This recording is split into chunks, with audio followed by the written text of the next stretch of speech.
tiền thiện này biết ha, cứ đi phòng có biết dạ một máy máy gì đâu.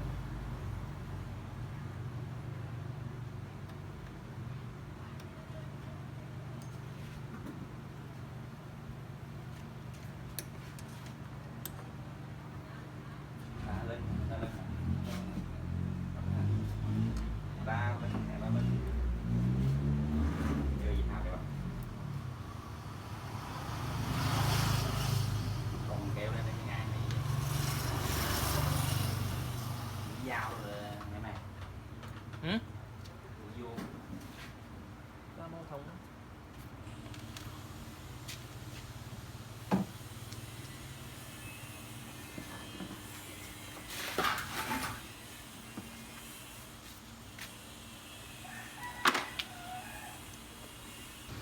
đổi trắng không? Anh nhỏ sang em lái được vậy, lái được, lấy được thì cứ lái thôi. Chưa đâu mình nhái rồi đó. Ê. Ừ. Chưa đâu mình quay trở rồi. Nghỉ úp rứa thì sơ sơ thôi mà đang kinh nữa mà.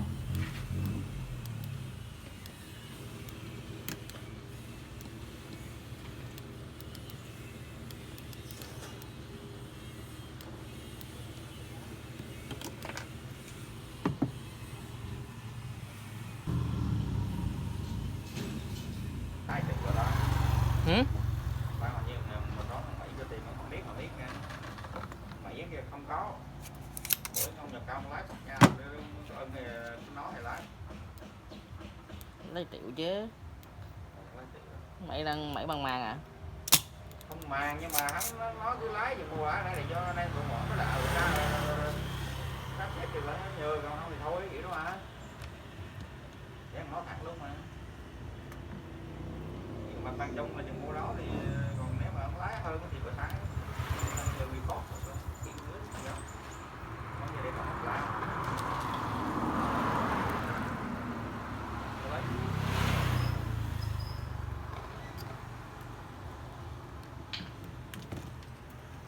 Anh Viên mà nếu em lộn em lái 1 triệu. Lộn em lái 1 triệu. Đấy. Lộn đứa em lộn anh lái 1 triệu. Anh Viên mà đứa lộn bên tiên cha em lái 1 triệu. Đứa mà đứa ngày chá, đứa em rút 1 triệu hay đứa em lái 1 triệu.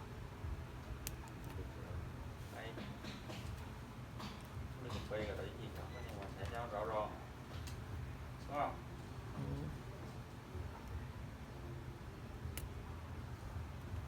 Nói được triệu sẽ luôn đang lên YouTube cũng sẽ luôn lột lái triệu mấy cái.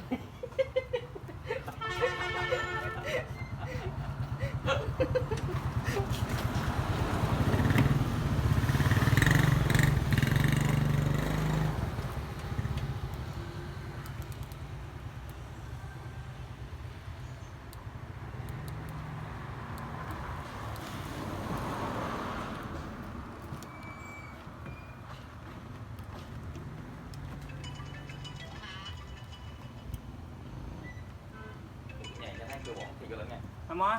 Ừ. Cái này có keo dây dựng cái ái không ta? Ấy.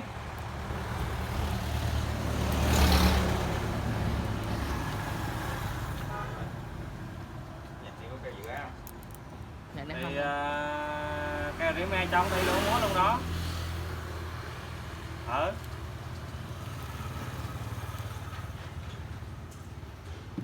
Múa thì bệnh bụng cua nó rớt cái đĩa hai chị em đi múa luôn mà.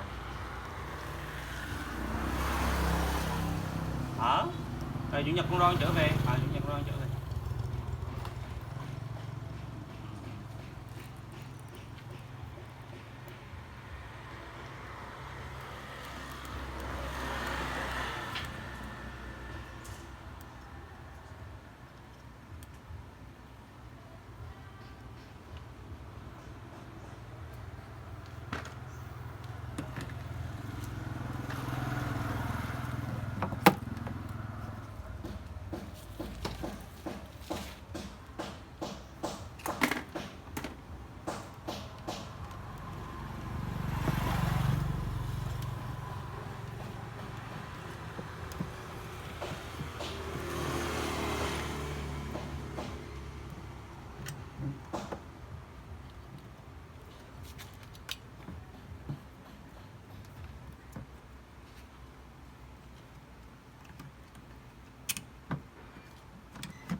Nó tiếp luôn à? Tiếp luôn. Có trá không cần nữa? Ừ? Có trá không cần nữa? Tiếp mấy cái giá anh. Tiếp vô điện cái tết cô rồi đó. Giờ anh ngồi ăn mấy trái đấy, nó sẹt rồi. Luôn đây cái đệm món này có nhiều. Em vô rồi đó, xoắn không? Xoắn không? Từ từ. Bạn để lại.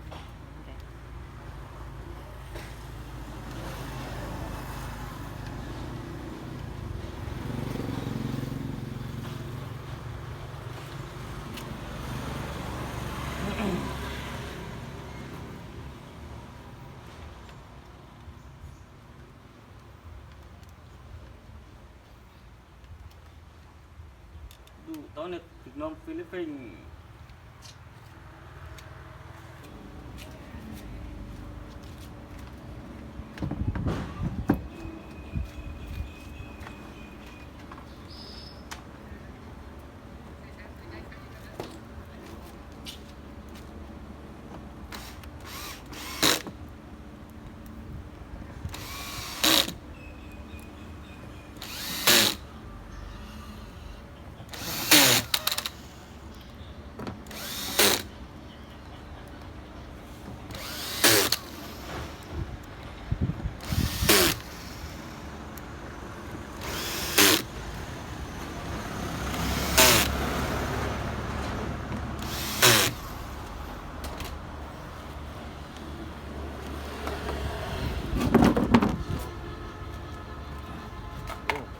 Được luôn mà. Xe là hả? Mình mới à.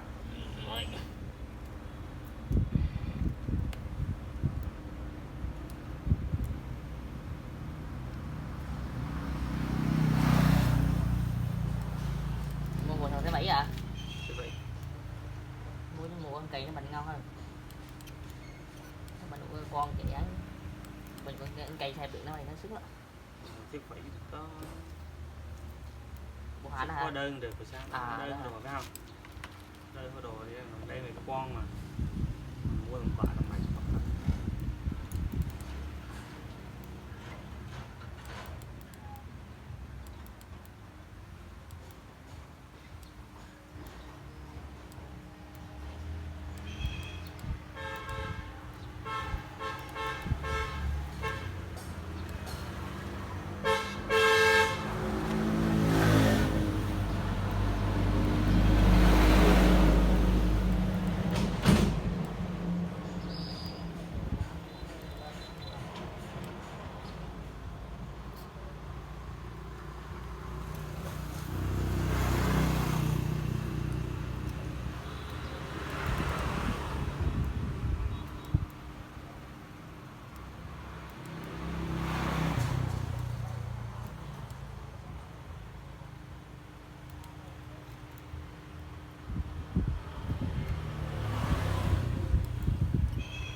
sọc luôn đi, em sọc luôn.